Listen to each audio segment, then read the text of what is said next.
प्यारे बच्चों, सुप्रभात। कल हम अलंकार कर रहे थे। अलंकार में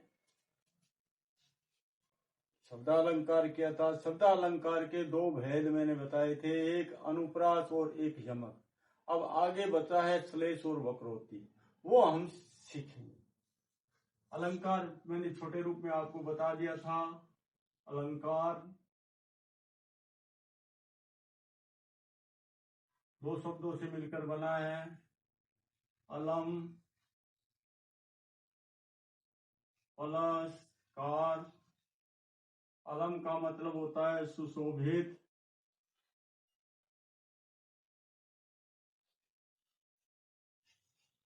कार का मतलब होता है करना।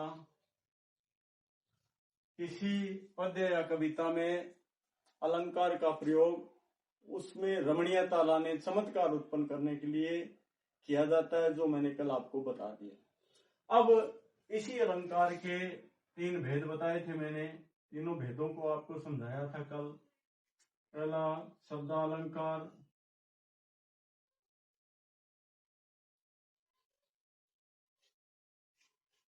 अर्थालंकार,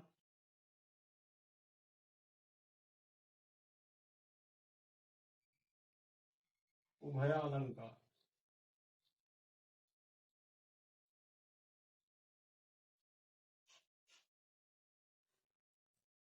शब्द के माध्यम से रमणीयता आती है शब्दालंकार, अर्थ के माध्यम से रमणीयता आती है अर्थालंकार, और शब्द और अर्थ दोनों के माध्यम से रमणीयता आती है, चमत्कार उत्पन्न होता है, उभयालंकार कहलाता है। अब इसके हमने दो भेद कर लिए थे कल। हमने ये चार्ट में पुनः इसलिए बना रहा हूं कि ताकि आपको चार्ट याद हो जाए।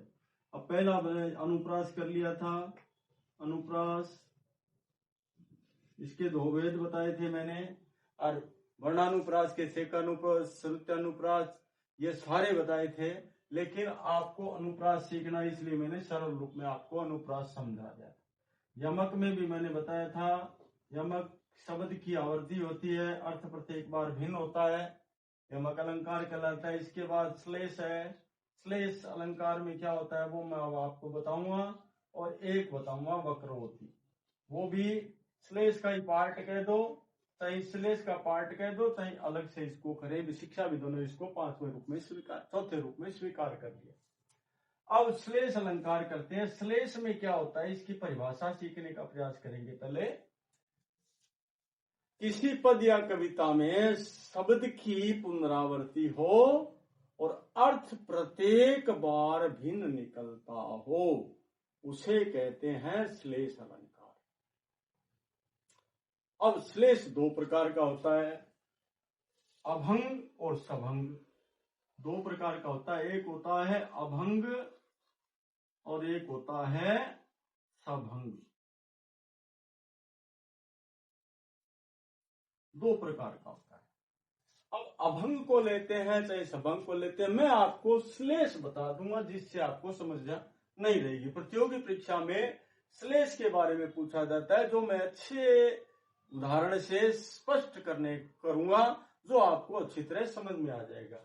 इसका जान तो गए आप परिभाषा तो इसकी, कि शब्द की पुनरावृत्ति होती है, अर्थ प्रत्येक बार भिन्न होता है। मैं इसके उदाहरण दे देता हूं। जैसे इसमें क्या होता है, एक उदाहरण लेते हैं इसका, रहीमन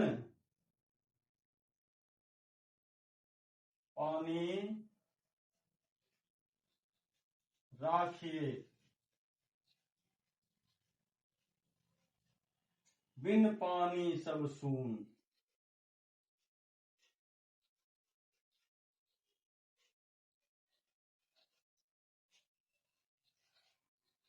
पानी गए न उबरे,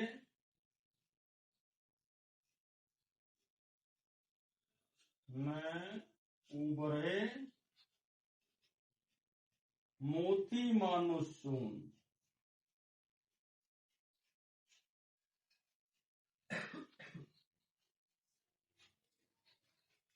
अब इसमें देखो पानी शब्द कितनी बार है, एक, दो, तीन, तीन बार है। अब ये उदाहरण श्लेष का सर्वश्रेष्ठ उदाहरण है, सरल भी है, आपको आसानी से याद भी हो जाएगा। अब इसमें सब पानी का शब्द की तो आवर्ती हो रही है, पुनरावृत्ति, लेकिन अर्थ प्रत्येक बार भिन्न निकलेगा। जैसे रहीम दास जी कहते हैं अपने ईश्वर से प्रार्थना करते हुए कि हे ईश्वर मेरी इज्जत रखना। पानी माने इज्जत। बिन पानी सब सून, यहां पानी का मतलब होता है कि पानी के बिना संसार सूना है, क्योंकि हमारे जीवन का आधार पानी है। यहाँ पानी का मतलब हमारे जीवन के आधार से पानी का मतलब है। अगर पानी नहीं पिएंगे तो हमारा जीवन बेकार है। पेड़ पौधे नहीं होंगे, अनाज पैदा नहीं होगा, हमारे शरीर में पानी की पूर्ति करता है वो चीजें नहीं होगी। तो यहाँ पानी का मतलब हो गया जल। अब तीसरा पानी है पानी गए न उबरे। अब पानी गए न उबरे, मोती मानो सून। कोई महिला नए आभूषण बाजार से खरीद के लाती है, जब उस मोती लाती, कोई भी आभूषण लाती है उसमें मोती लगा हुआ होता है, वो मोती लाती है जब चमकता है, नया नया रहता है, लेकिन उसके ऊपर से पानी का मतलब होता है चमक। जब उसकी चमक उतर जाती है तो वो क्या हो जाता है, मिट्टी के समान हो जाता है। क्या हो जाता है, चून मतलब मिट्टी के समान हो जाता है, अर्थात हम उसे उतार कर फेंक देते हैं क्योंकि उसकी चमक चली गई है। तो यहाँ तीनों पानी का अर्थ अलग अलग हो गया। पहले पानी का हो गया इज्जत, दूसरे पानी का हो गया जल, तीसरे पानी का हो गया चमक। तो यहां मैंने समझाने का प्रयास किया है। समझ में आया? एक उदाहरण और दे देता हूं कि dear my dear, dear my dear, dear is very dear. अंग्रेजी में भी है, 4 डियर आ गए इसमें। Dear my dear, dear is very dear, 4 dear आ गए। अब चारों डियरों का अर्थ अलग अलग है। अब अर्थ अलग अलग कैसे है? पहले डियर का प्यारे, हिरण तो बहुत सुंदर है परंतु महंगा है। चारों डियर का अर्थ अलग अलग। पहले का प्यारा, प्यारे हिरण, दूसरे का हिरण हो गया, तीसरे का सुंदर हो गया, चौथे का महंगा हो गया। तो प्यारे हिरण तो बहुत सुंदर है परंतु महंगा है। इसमें dear my dear, dear is very dear, चारों डियर का अर्थ अलग अलग है। इसमें भी श्लेष अलंकार होगा। अब मैंने इसको ऐसे भी और वैसे भी समझाने का प्रयास किया है।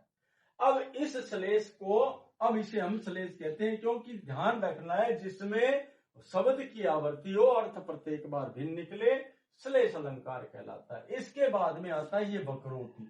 वक्रोक्ति में क्या होता है? वक्रोक्ति भी 2 प्रकार की होती है, एक श्लेष वक्रोक्ति, श्लेष वक्रोक्ति, एक होती है काकू वक्रोक्ति। काकू वक्रोक्ति, एक श्लेष वक्रोक्ति होती है, एक काकू वक्रोक्ति है। इसके भी 2 भेद होते हैं। अब इसमें किसी शब्द का अन्य अर्थ थोपा जाता है। जैसे श्री कृष्ण जी राधिका जी से मिले तो अपना परिचय दिया, मैं घनश्याम। तो उन्होंने राधिका जी ने उनको अनदेखा करते हुए कहा तो जाओ कहीं जाकर बरसो। तो यहाँ घनश्याम का अर्थ बादल हो गया, लेकिन वो स्वयं को घनश्याम बताने का प्रयास कर रहे हैं। दूसरे अर्थ में लेते हैं हरि हारे हरिमुख, हरि हारे हरिमुख। अब एक बार क्या हुआ, वन में जब रामचंद्र जी जनक जी के यहाँ गए तो रात को विश्राम किया सीता स्वयंवर से पहले। तो सीता जी सुबह प्रभात में घूमने आई। सीता जी उधर सखियों के पास बैठी थी, इधर राम जी वन में पुष्प वाटिका से पुष्प चुन रहे थे। तो सीता जी की नजर राम जी के मुख पर पड़ी, मुखमंडल पर पड़ी। तो सीता जी उनके चेहरे को निहारने लग गई। तो सखियों ने कहा, सीता आप कहाँ देख रही हो जानकी? तो सीता जी ने कहा, एक तरफ बंदर बैठा है जो सखियों को दिखाई दे रहा है, राम जी सखियों को दिखाई नहीं दे रहे थे। तो उसने, सीता जी ने कहा कि हरि हारे हरिमुख। यहाँ सखियों ने अनुमान लगाया बंदर को देख, क्योंकि हरि माने बंदर भी होता है, और सीता जी हरि, श्री हरि क्या होता है, श्री राम जी के बारे में बता रही थी।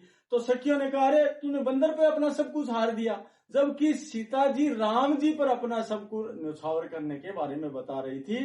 तो यहाँ एक ही अर्थ का मतलब, हरि का मतलब बंदर भी होता है और हरि का मतलब श्री हरि का अवतार, श्री हरि अवतार राम जी के बारे में आया, राम जी के बारे में आया। अब दोनों अर्थ अलग अलग लगाने का प्रयास कर रही है। सीता जी श्री राम जी के लिए कह रही है और सखियां बंदर कह के हंस रही है, तूने तो बंदर पर ही सर्वस्व निछावर कर दिया।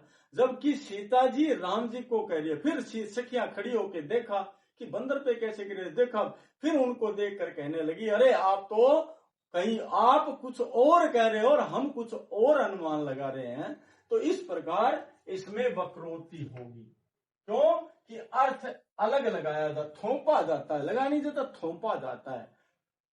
समझ गए? तो प्यारे बच्चों, अगर आपको मेरे द्वारा समझाया ये अलंकार का, शब्द अलंकार के चारों टॉपिक बताए हैं, समझ में आए हैं, आपको कोई भी समस्या हो इससे संबंधित, तो आप कमेंट बॉक्स में जाकर कमेंट करना, लाइक करना और सब्सक्राइब करना। धन्यवाद।